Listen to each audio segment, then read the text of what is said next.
Raymond de Souza is our Portuguese-speaking world representative, and also you might have seen him on EWTN. He's frequently on there on different programs.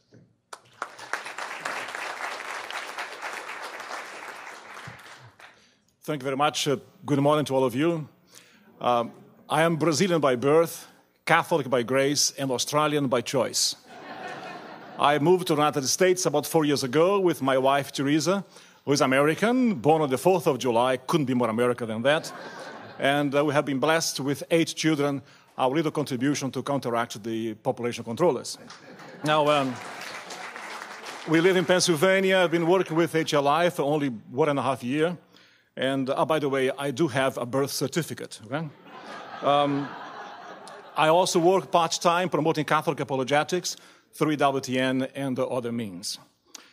With HLI, I was invited by Father Tom Maitenauer. I'm grateful for the invitation, the honor to cooperate in this effort to counteract the gospel of death, the culture of death. Because I'm Brazilian, my native language is Portuguese, I was invited to work with the Portuguese-speaking countries. It's to some extent a new effort, a new venture of HLI, still incipient. So I work with people in Portugal, in Europe, Brazil, South America, Angola and Mozambique in Africa, and the Cape Verde Islands as well, and the East Timor in Asia. In the last 15 months or so, I have been visiting countries in all 5 continents, trying to encourage them, to give them hope, and whatever we can do to provide them with, to organize their defenses against the culture of death. When I was in Mozambique last time, I took with me these baby models, but I took 3 with me. 1 white, 1 black, and 1 brown, just to make sure we cover everybody in the place. Huh? The HLI message that we carry, that I carry in such a variety of countries and cultures in all 5 continents, I have summarized in 1 word.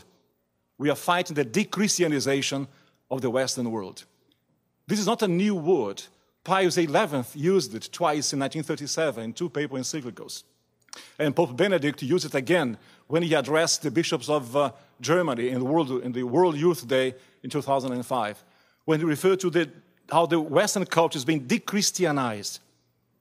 The Christian elements of our Western culture are being removed by parliamentarians, by governments, by media, by the culture of death. And I remember well when Cardinal Joseph Ratzinger, on the day he was elected Pope, he denounced the dictatorship of relativism that is confronting the world, which has been imposed upon all of us all over the planet. Pius XII explained the 3 aspects of this de-Christianization when he said an economy without God, laws without God, and politics without God. In America today, unfortunately, we witness the full example, the full impact of this godlessness in the economy, in politics, and in law. When the Pope addressed the bishops of Germany, he said that because of this secularism, this relativism, many people leave the church, or if they stay, they pick and choose what they want to believe. The famous Catholic for a Free Choice and so on, members of Congress who are supposed to be Catholic and voting for abortion laws and so forth.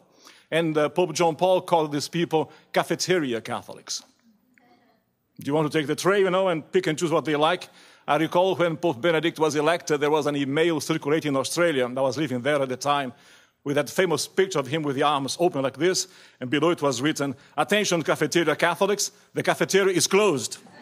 Now, and in the work of Human Life International, in the work of HLI, we intend to keep the cafeteria closed by promoting the culture of life, by promoting the mind of the Catholic Church regarding life and family values. Otherwise, what we have with the culture of death, as John Paul taught in the Evangelium Vitae, contraception, abortion, euthanasia.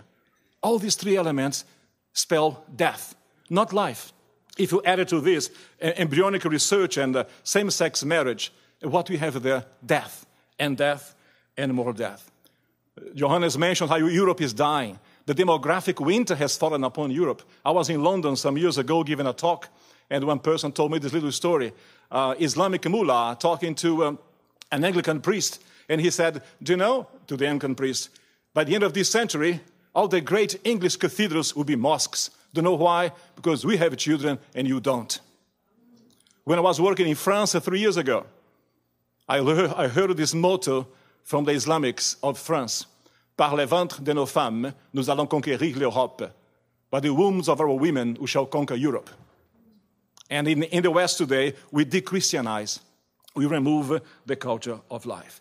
As a result, we may fear to say, by the end of this century, the European races as we know them to become ethnic minorities in their own countries. The hope turned to America, the great defender of human rights, the great defender of liberty. And lo and behold, the most unexpected reality happened here. The culture of death sits at the Oval Office and uses taxpayers' money, the money that we pay, I'm a taxpayer here as well, to help, not to develop countries in South America or in Africa or in Asia, not to help the common good in those places, not to help them help themselves, but to help them kill themselves. With friends like these, who needs enemies? The reverse of the Mexico policy seems to have changed the Good Samaritan. Instead of helping the poor man in the road, we kill him.